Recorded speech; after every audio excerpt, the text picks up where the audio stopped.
सभी योग साधकों को मेरा प्यार भरा नमस्कार। आज हम उपनिषद के परिचय के बारे में बात करेंगे। उपनिषद चार पुरुषार्थ में से मोक्ष से संबंधित बताया गया है, जिसका अर्थ कुछ इस प्रकार है। उप यानी समीप, नी मानी निष्ठापूर्वक और शद धातु का अर्थ है बैठना। यहाँ पर उप और नी उपसर्ग, सद धातु एवं क्विप प्रत्यय के साथ मिलकर उपनिषद का निर्माण करते हैं।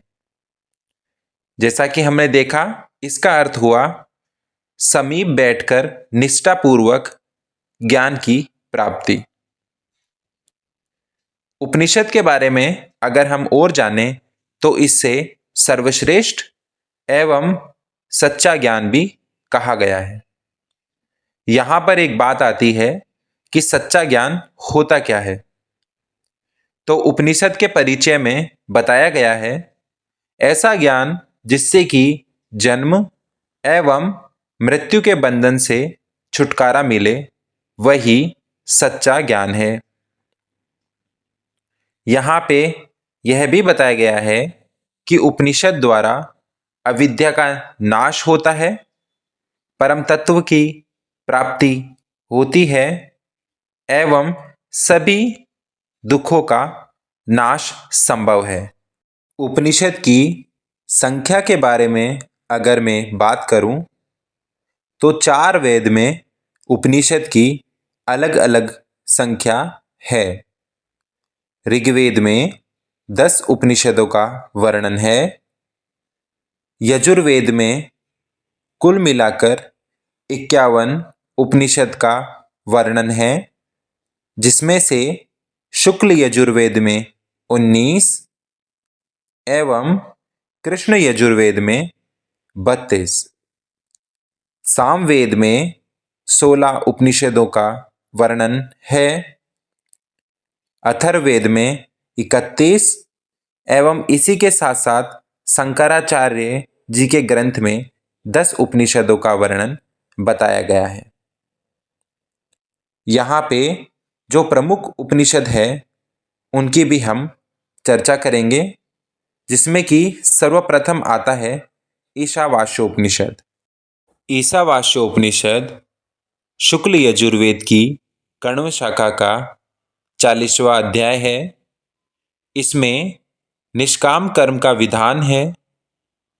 यहाँ पर ज्ञान को विद्या कहा है, जो कि परम ब्रह्म प्राप्ति का साधन है, एवं कर्म को अविद्या बताया गया है, जो भौतिक सुख सुविधा प्राप्ति का साधन है।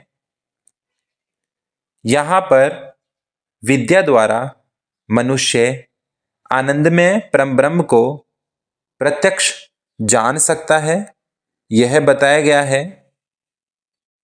इसी के बाद दूसरा प्रमुख उपनिषद केनोपनिषद है, जो सामवेदीय तलवाकार ब्राह्मण के अंतर्गत आता है।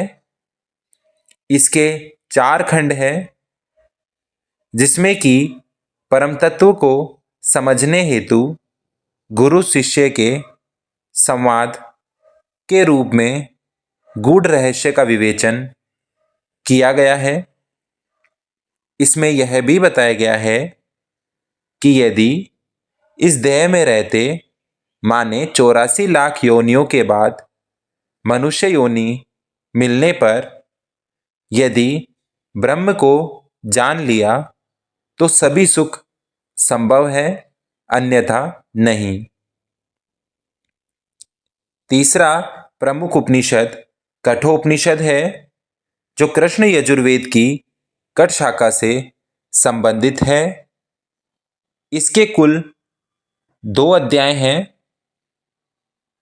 एवं प्रत्येक अध्याय की 3-3 वल्लियां हैं। कठोपनिषद में यम व नचिकेता के संवाद का प्रसिद्ध उपाख्यान है। प्रथम उपदेश में नचिकेता द्वारा यम से मांगे 3 वचन है एवं द्वितीय उपदेश या अध्याय में आत्म तत्व का ज्ञान यम द्वारा नचिकेता को दिया, उसी का वर्णन किया गया है। इसी में हृदय के भीतर 100 नाड़ियों का वास बताया गया है। इसके बाद चौथा महत्वपूर्ण उपनिषद प्रश्नोपनिषद है, जो कि अथर्ववेद की पीपलाद शाखा के ब्राह्मण भाग के अंतर्गत आता है। इसमें भी 6 शिष्यों द्वारा ऋषि पीपलाद से 6 प्रश्न किए गए हैं, जिनका उन्होंने उत्तर दिया है, और इसी की वजह से इसमें 6 खंड हैं। अथर्ववेद की शौनकी शाखा से संबंधित मुंडकोपनिषद 5वां महत्वपूर्ण उपनिषद है, जिसमें कि 3 मुंडक हैं एवं प्रत्येक के 2-2 खंड हैं। इसमें शौनकी द्वारा अंगिरा मुनि के पास जाकर परा अपरा नामक विधाओं का प्रश्न करना बताया गया है। यहाँ पर मनुष्य शरीर को वृक्ष की संज्ञा दी गई है, जिसमें हृदय रूपी घोंसले में ईश्वर व जीव का निवास बताया गया है। छठा महत्वपूर्ण उपनिषद मांडुक्य उपनिषद है। मांडुक्य उपनिषद अथर्ववेदीय ब्राह्मण भाग के अंतर्गत आता है, जिसमें कि सबसे कम 12 मंत्र हैं एवं गौड़पादाचार्य ने इस पर 215 करिकाएं लिखी हैं। इसमें 4 प्रकरण हैं। प्रथम आगम, द्वितीय वैधत्य, तृतीय अद्वैत एवं चतुर्थ अलांत शक्ति। यह उपनिषद अद्वैत का पोषक है, जिसमें कि माया का वर्णन किया गया है। 7वां महत्वपूर्ण उपनिषद ऐत्रेय उपनिषद है। ऋग्वेद में ऐत्रेय आरण्यक में दूसरे आरण्यक के चौथे, 5वें और 6ठे अध्यायों को ऐत्रेय उपनिषद कहा जाता है। इसमें 3 अध्याय हैं एवं ब्रह्म विद्या का वर्णन है। इसमें लोकपाल एवं लोकपालों की रचना का विस्तृत वर्णन है एवं ब्रह्म का सार्वत्मय प्रतिपादन किया गया है। इसके बाद 8वां महत्वपूर्ण उपनिषद तैत्तिरीयोपनिषद। तैत्तिरीयोपनिषद कृष्ण यजुर्वेद की तैत्तिरीय शाखा के अंतर्गत आता है। यह तैत्तिरीय आरण्यक के 7वें, 8वें एवं 9वें अध्याय को समायोजित किए हुए हैं। इसमें 3 अध्याय हैं, जिनके नाम कुछ इस प्रकार हैं। प्रथम शिक्षावल्ली, द्वितीय ब्रह्मवल्ली या फिर ब्रह्मानंदवल्ली भी कहलाती है, एवं तीसरा भृगुवल्ली। तो इसके 3 नाम हुए शिक्षावल्ली, ब्रह्मवल्ली एवं भृगुवल्ली।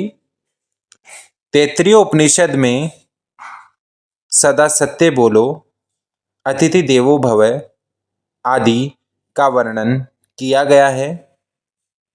9वां महत्वपूर्ण उपनिषद छांदोग्य उपनिषद सामवेदीय तलवाकार ब्राह्मण के अंतर्गत आता है। इसमें कुल 8 अध्याय हैं। यह कुछ दोष और उनके निवारण का वर्णन करता है। यह अति प्राचीन एवं प्रौढ़ उपनिषद माना गया है। यहाँ पे सर्व खलविदम ब्रह्म का वर्णन भी दिया गया है। छांदोग्य उपनिषद में उपासना एवं ज्ञान का समुच्चय है। इसके बाद अंतिम 10वां महत्वपूर्ण उपनिषद बृहदारण्यको उपनिषद है। इसमें 6 अध्याय बताए गए हैं। याज्ञवल्क्य ऋषि की आध्यात्मिक व दार्शनिक शिक्षा से संबंधित बृहदारण्यको उपनिषद आत्मा के स्वरूप निरूपण में गार्ग्य और अजातशत्रु के मध्य संवाद का एक विशिष्ट वर्णन है। तो ये हुए हमारे 10 महत्वपूर्ण उपनिषद एवं उनका सामान्य परिचय। डिटेल्ड वीडियो जल्द ही मैं लेकर आऊँगा। तब तक के लिए स्वस्थ रहें, मस्त रहें। नमस्कार।